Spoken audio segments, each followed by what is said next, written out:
నాయన ఇప్పుడు కాలేజీ పేరు మంచి మాట చెప్తాను, బాగా వినండి, బాగా చదువుకుని బాగా వినండి. ఆయన పాలనిడిగింట గ్రోలుచు నుండిన మనుజులెల్లగూడి మధ్యమనుడు నిలువ తగని చోట నిలువ నిందలొచ్చో విశ్వదాభిరామ ఇనురవేమ. ఏం రాశాడు నా తండ్రి యమన గారు? కళ్ళు పాకలో కూర్చొని పాలు తాగిన వాడిని కళ్ళే తాగినండ్రు, దుర్మార్గులతో తిరిగినామంటే వాడిని కూడా దుర్మార్గునిగా చూస్తారు నాయన. దుర్మార్గులు జోలికి బాగుద్దోడు. దుర్మార్గుడు చాలా మంచి మాటలు చెప్తారు, భలే చెప్తారు. మీకు అర్థం కాదు.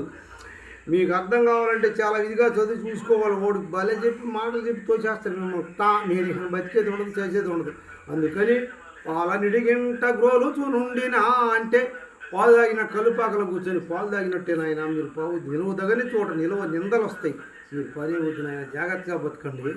శ్రీకృష్ణ పరమాత్ముడు అర్జునుడు భిక్షాటన పోయినారంట ఒక ఇంటికి. పోతే ఆ మహాతల్లికి 100 ఎకరాలు 2 ఎకరాలు ఉందంట ఉండి, నాయన వీళ్ళిద్దరు పోయి ఆ మాతా భిక్షాందేహి అన్నారంట.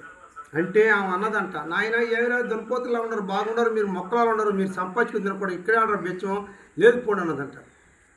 అప్పుడు శ్రీకృష్ణ పరమాత్ముడు అన్నా అంటమ్మా, నీకు పడవలు కలుగు, గేదెలు కలుగు, సంపదలు కలుగు, పాడే మంటలు కలుగు, గేదెలు కలుగు, నీకు సమృద్ధి కలుగు, నీకు మాన్యాలు కలుగు, ధాన్యాలు కలుగు, భూములు కలుగు, నీకు బాడలు కలుగు, చేతికాళ్ళు కలుగు, అందరూ చాలా వేల కోట్ల మంది కలుగు నీకని చెప్పి అని చెప్పించాడంట.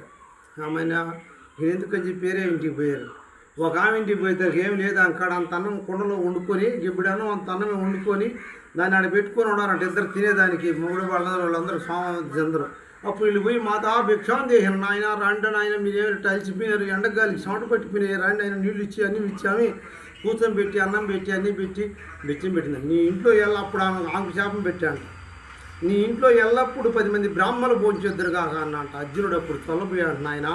అర్జునుడు బిత్తరపోయినాడు. ఏంటిరా ఈ మహాతల్లి ఇక్కడ ఏమి లేదే, నీ ఇంట్లో ఎప్పుడు 10 మంది బ్రాహ్మణులు భోంచేద్దరు అంటున్నాడే, ఈ మహానుభావుడు పోలీస్తుడు ఏందిరా ఇట్లా ఉన్నాడు అంటున్నాడే, ఆమెకేమో మాన్యాలు కలుగు ధాన్యాలు కలుగు అన్నాడని చెప్పి ఆమెను గమ్ముగా ఆమె కాడి నుంచి లేచి వచ్చారు. ఫస్ట్ బావా ఇదేం అన్యాయం బావా, నువ్వు ఆమెకేమో అటు చెప్తివి, ఇంకెట చెప్పినాడు.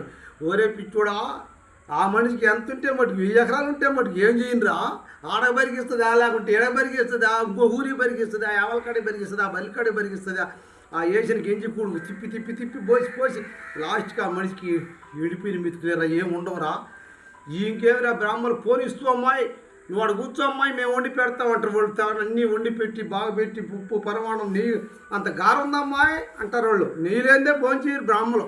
ఈ నెయ్యి అన్నీ ఉండి బ్రాహ్మణులు భోంచేస్తే అన్నీ మిగిలింది ఆడ పెట్టి ఆ మనిషికి ఎల్లాకొల్ల అయిపోద్దిరా, ఎటువంటి తిండిరా మహార్తెలకి. నీ ఏమో 10 మంది బ్రాహ్మణులు తాగాలంటే ఏమనుకున్నావురా అని మా నాయన